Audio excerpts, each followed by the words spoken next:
தேவமாதாவின் வணக்க மாதம் 19ஆம் நாள். அன்னை மரியாவுக்கு துயரம் விளைவித்த 3 நிகழ்வுகள். 1. அன்னை மரியாவின் இதயத்தை ஒரு வாள் ஊடுருவும் என சிமியோன் முன்னறிவித்தது. 2. அன்னை மரியா 3 நாள் இயேசுவை காணாதபோது அனுபவித்த துயரம். 3. அன்னை மரியா இயேசுவை சிலுவை பாதையில் கண்டபோது அனுபவித்த துயரம். 1. அன்னை மரியாவின் இதயத்தை ஒரு வாள் ஊடுருவும் என சிமியோன் முன்னறிவித்தது. கபிரியேல் வானதூதர் மரியா கன்னியாக இருந்தபோதே இயேசு அவரது உதிரத்தில் வந்திருப்பார் என்று கூறியது. மரியா அதற்கு தன் ஆம் என்ற இசைவான பதிலை அளித்தது ஆகியவற்றால் ஏராளமான துயரங்களை அனுபவித்திருப்பார். ஏனெனில் அவர் தூய ஆவியின் வல்லமையால் கருவுற்றிருந்தாலும் மக்கள் அதனை ஏற்றுக்கொண்டிருக்க வாய்ப்பில்லை. எனவே அவரை பல்வேறு விதங்களில் ஏசியிருப்பர். மணமாகாத பெண் கருத்தாங்குவது விபச்சாரத்திற்கடுத்த பாவம். அதை செய்தவர் கல்லால் எறிந்து கொல்லப்பட வேண்டும் என்பதாலும் யோசேப்பு தன்னை எப்படி ஏற்றுக்கொள்வார் என்பதிலும் ஏற்கனவே அவர் உள்ளம் கலங்கி போயிருக்கும். ஆயினும் நேர்மையாளரான யோசேப்பு அவரை மறைவாக விலக்கிவிட எண்ணிருந்தாலும் வானதூதரின் செய்தி வாயிலாக மரியாவை தன் மனைவியாக ஏற்றுக்கொண்டதுடன் நிம்மதி அடைந்திருப்பார்.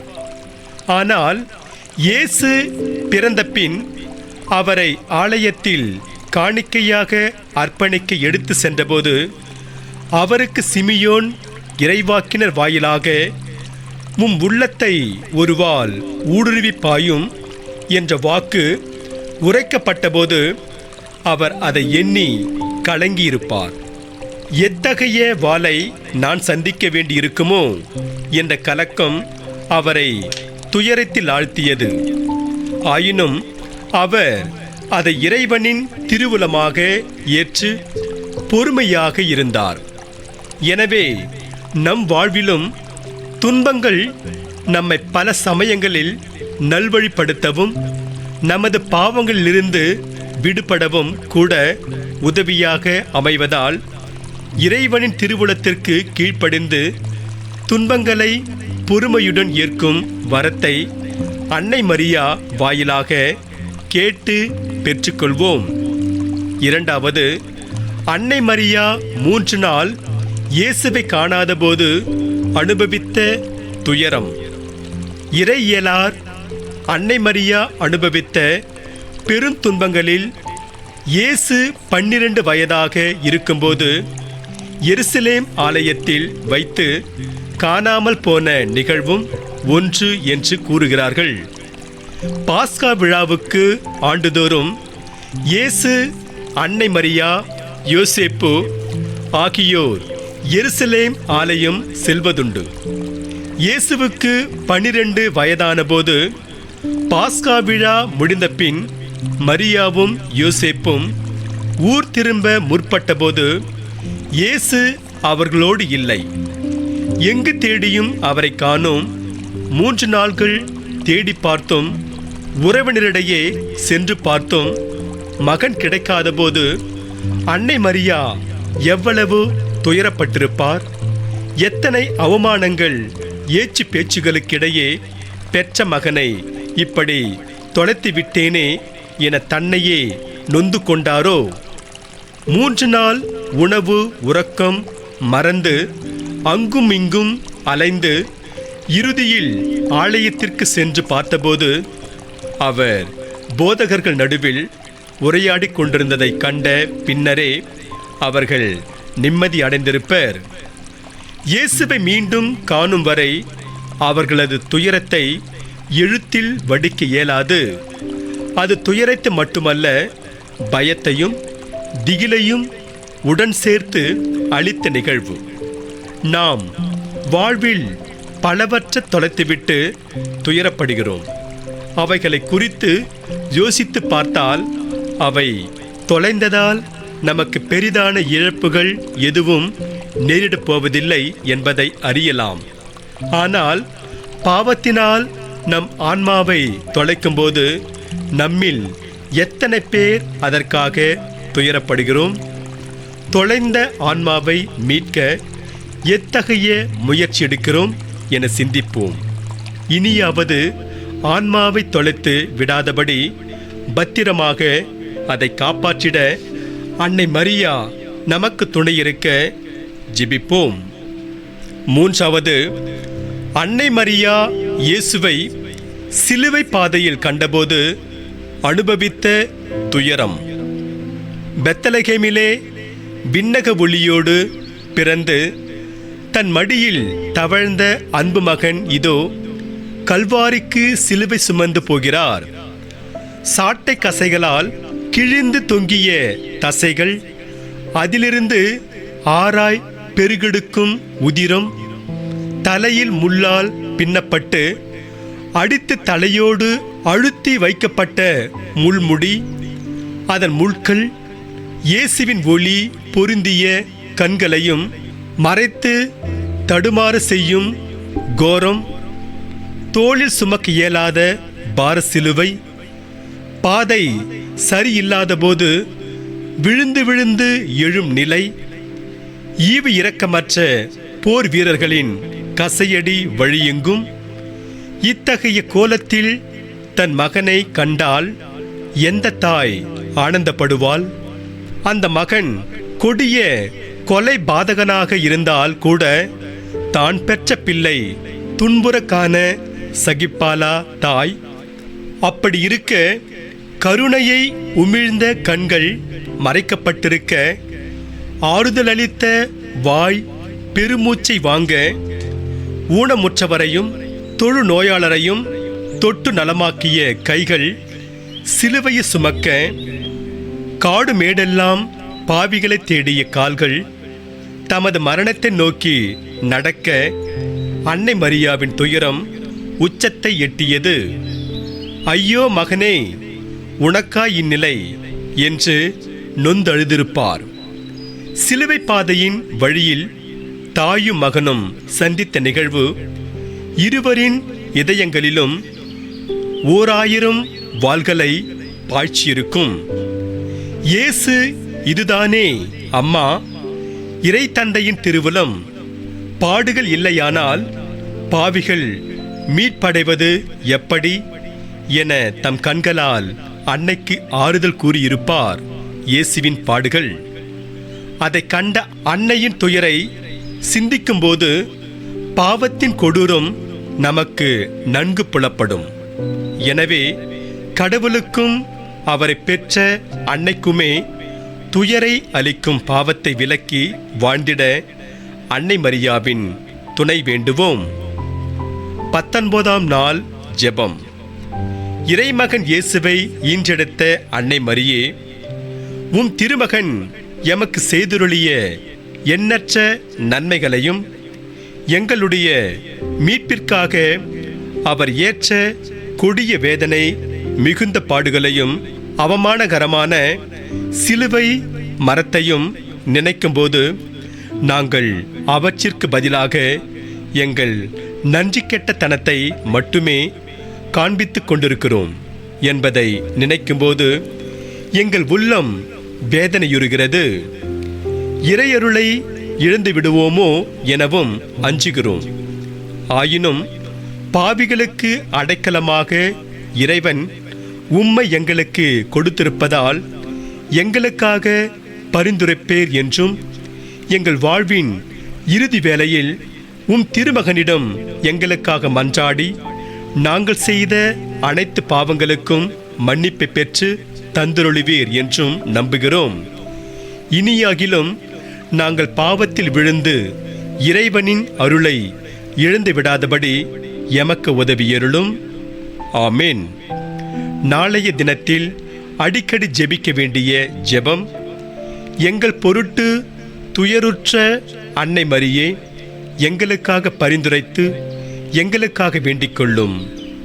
நாளைய தினம் செய்ய வேண்டிய நற்செயல்: அன்னை மரியாவின் துயரங்களை நினைத்து துயருறும் யாருக்காவது ஆறுதல் அளிப்போம். அன்னை மரியாவின் பரிந்துரையால் பெற்றுக்கொண்ட நிகழ்வு. ஒரு கப்பல் தனது பயணத்தின் போது அன்னை மரியாவின் திருத்தலம் அமைந்திருக்கும் லொரேத்தோ வந்தடைந்தது. கப்பலில் இருந்தவர்கள் அனைவரும் அன்னையின் திருத்தலத்திற்கு சென்று திருப்பலியில் கலந்து கொள்ள விரும்பினர்.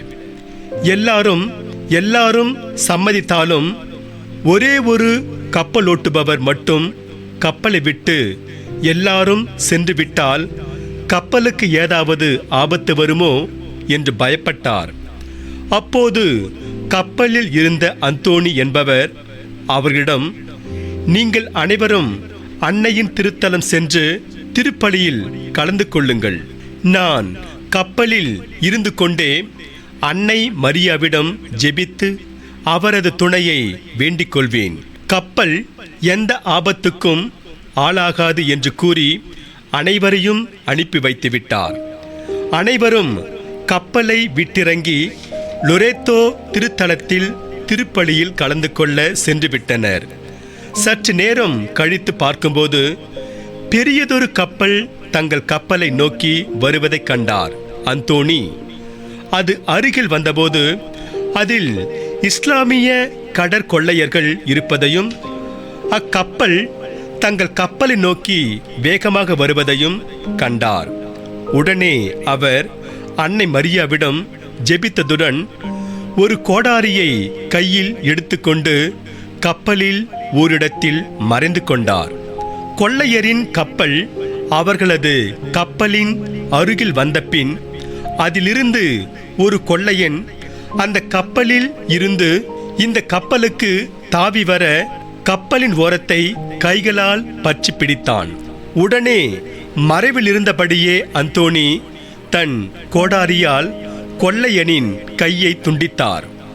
ஆளை பார்க்க முடியாத போதிலும் கை துண்டிக்கப்பட்டதை அறிந்த கொள்ளையன் வலியால் துடித்து அலறியதுடன் தனது கப்பலுக்குள் சென்று அந்த கப்பலில் ஏராளமானோர் மறைந்து கொண்டிருக்கிறார்கள், நாம் அங்கே சென்றால் கொல்லப்படுவது உறுதி என்று கூறினான். அதை கேட்ட அந்த கப்பலில் இருந்தவர்கள் தங்கள் கப்பலை வேகமாக ஓட்டிக்கொண்டு சென்று விட்டனர். அப்போது திருப்பலி முடிந்து வருகின்ற மக்கள் பெரியதொரு கப்பல் வேகமாக செல்வதைக் கண்டு தங்களது கப்பலுக்கு ஆபத்து ஏதாவது நேர்ந்திருக்குமோ என்று எண்ணி பயந்தவாறே வேகமாக கப்பலுக்குள் வந்தடைந்தனர். அப்போது கப்பலில் இருந்த அந்தோணி அவர்களை அமைதிப்படுத்தி நிகழ்ந்த அனைத்தையும் விவரித்து அன்னை மரியா தங்களை அற்புதமான விதத்தில் காப்பாற்றிவிட்டார் என்று கூறினார். உடனே அனைவரும் அன்னை மரியாவின் மன்றாட்டு மாலையை ஜெபித்து அன்னைக்கு நன்றி செலுத்தினார்கள்.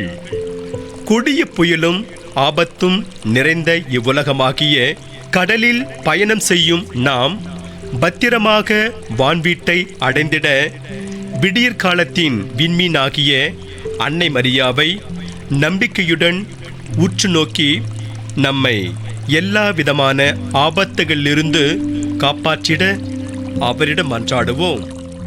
புனித பெர்னத் தேவமாதாவை நோக்கி வேண்டிக் கொண்ட ஜெபம்.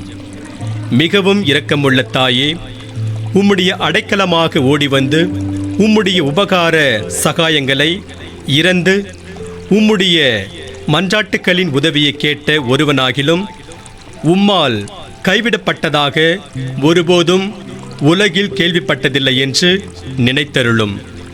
கன்னியருடைய ராக்கினியான கன்னிகையே, தயையுள்ள தாயே, இப்படிப்பட்ட நம்பிக்கையால் ஏவப்பட்டு உம்முடைய திருப்பாதத்தை அண்டி வருகிறேன்.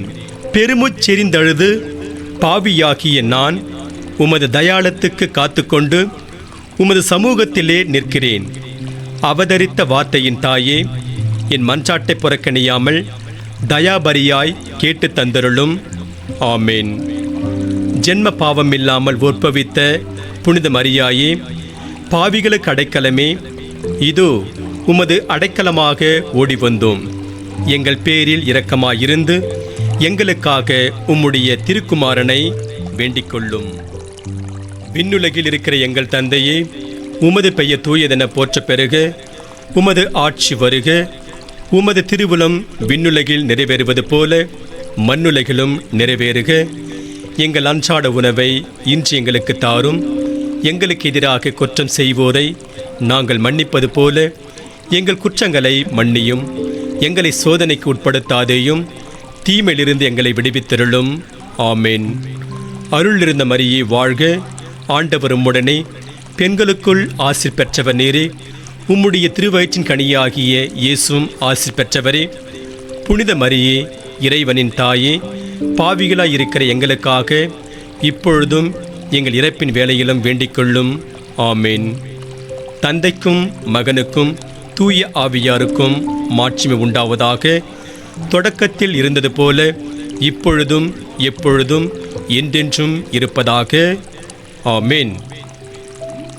விண்ணுலகில் இருக்கிற எங்கள் தந்தையே, உமது பெயர் தூயதென போற்ற பெறுக. உமது ஆட்சி வருக. உமது திருவுளம் விண்ணுலகில் நிறைவேறுவது போல மண்ணுலகிலும் நிறைவேறுக. எங்கள் அன்றாட உணவை இன்று எங்களுக்கு தாரும். எங்களுக்கு எதிராக குற்றம் செய்வோரை நாங்கள் மன்னிப்பது போல எங்கள் குற்றங்களை மன்னியும். எங்களை சோதனைக்கு உட்படுத்தாதேயும், தீமையிலிருந்து எங்களை விடுவித்தருளும். ஆமேன்.